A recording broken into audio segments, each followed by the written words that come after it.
Mbak Susi boleh cerita ke kita langsung kenapa Mbak Susi datang ke Tawakal dan masalahnya apa? Permasalahannya hidup saya tuh udah hancur semenjak saya ditinggal suami. Suami pergi begitu aja meninggalkan saya dan anak-anak. Itu kapan kejadian?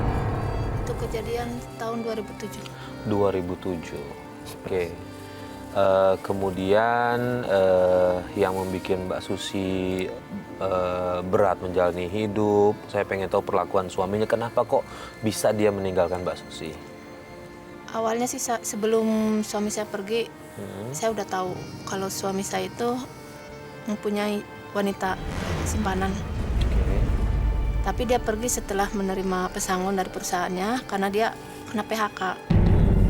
Jadi dia pergi dengan wanita tersebut. Berapa lama mereka menjalin hubungan? Sekitar 3 tahunan. 3 tahun. Selama 3 tahun itu Mbak Susi udah coba ingetin suami, udah pernah nanyain statusnya seperti apa? Kalau saya sih intinya setiap kali saya pertanyakan, dia selalu mengelak. Daripada saya ribut terus-terusan di depan anak-anak, mendingan saya cukup diam aja.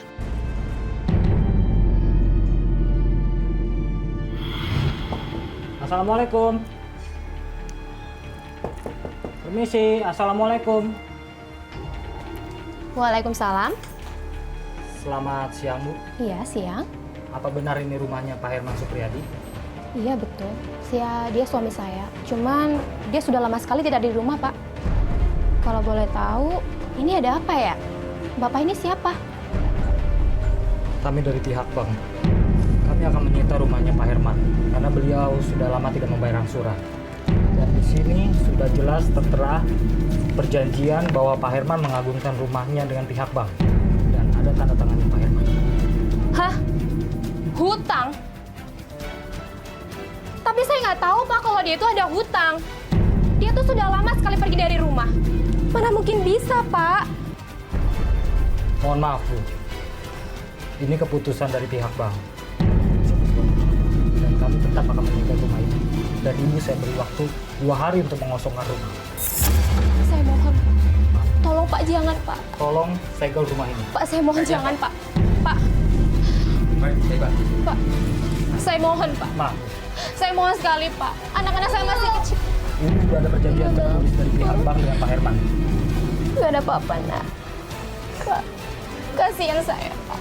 Anak-anak saya masih kecil. Mereka mau tinggal di mana, Pak? Kasihan mereka. Nasib mereka gimana, Pak? Bapak tolong, Pak. Kasihani kami, Bapak.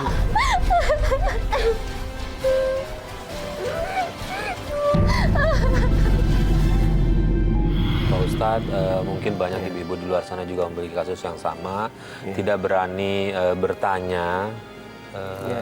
Nah, kalau dalam Islam sendiri, Pak Ustadz, setelah mengetahui seperti itu, apakah istri punya hak untuk bertanya?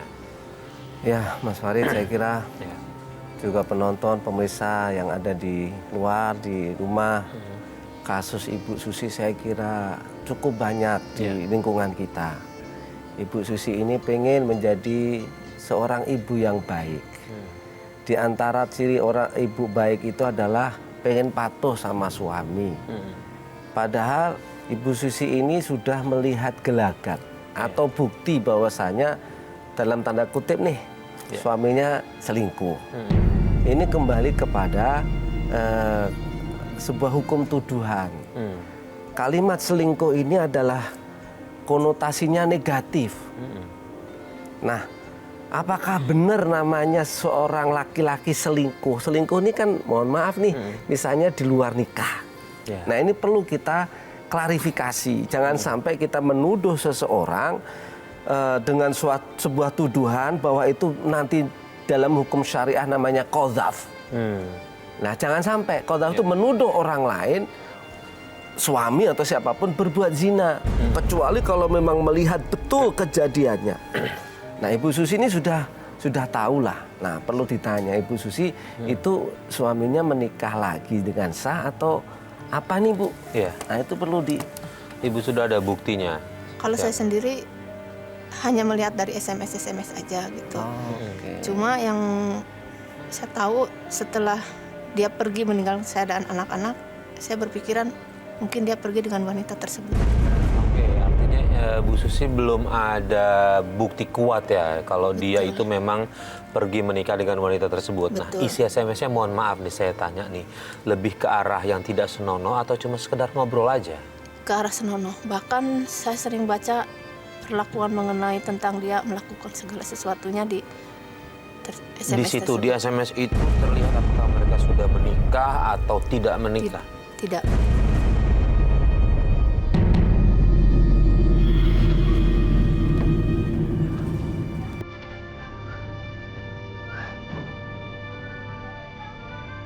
Mas. Mas bangun, Mas. Mas. Ya, apaan sih? Gue nih ngantuk, ngerti gak sih lo? Mas. Aku mau ngomong. Mas. Diana itu siapa? Kamu selingkuh kan? Kurang ajar lo ya. Lo udah berani-berani buka HP gue lo. Gue mau pacaran kek, mau enggak kek, bukan urusan lo. Ngaca dong lo, ngaca. Tapi aku ini istri kamu. Aku salah apa, Mas? Kamu jahat, tau nggak? Kamu jahat. Ingat lo ya. Jangan nyentuh HP gue. Jelas lo.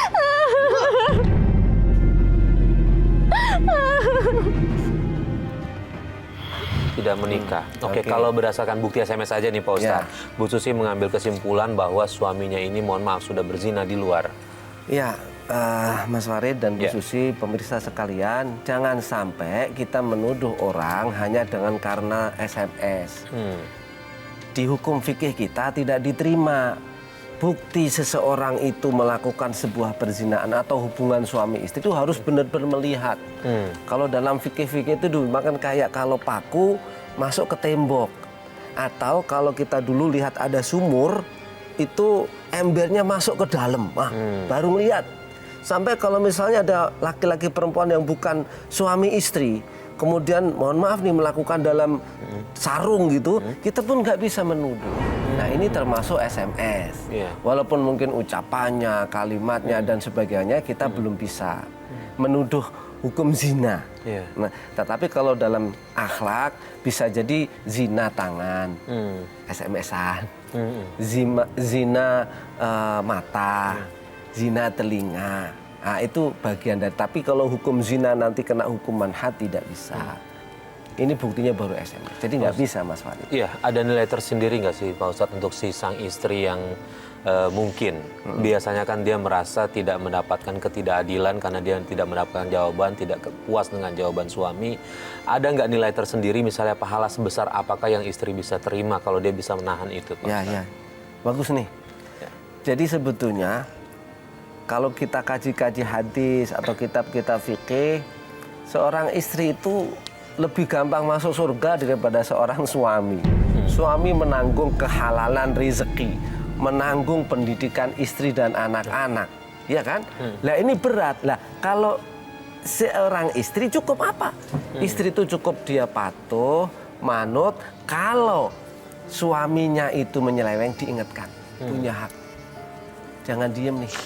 Kalau seorang istri dia itu patuh saja sama suami, asal tidak disuruh untuk berbuat maksiat, itu jaminannya sudah surga loh. Jaminannya sudah surga. Ya, gampang. Sebetulnya gampang, tapi perasaan seorang istri kan bercampur aduk lah. Iya. Bahkan sih kenapa saya bilang begitu? Kalau saya lihat seorang istri itu justru bebannya lebih berat daripada suami. Istri itu kerjanya bisa 24 jam, Mas Farid. Iya. Dia bangun harus duluan, misalnya begitu tuh. Kalau kamu dulu nyiapin kopi ya Bu Susi ya, harus bikin teh, masakin suami sama anak-anak, nanti sekolah kalau nganter belum selesai, kalau nggak punya pembantu nyuci, gosok, nyiapin suaminya, susah suami pulang nyiapin makanannya, dan kalau malam juga dikerjain lagi. Kan luar biasa. Iya. Nah ini yang saya bilang seorang istri itu berat.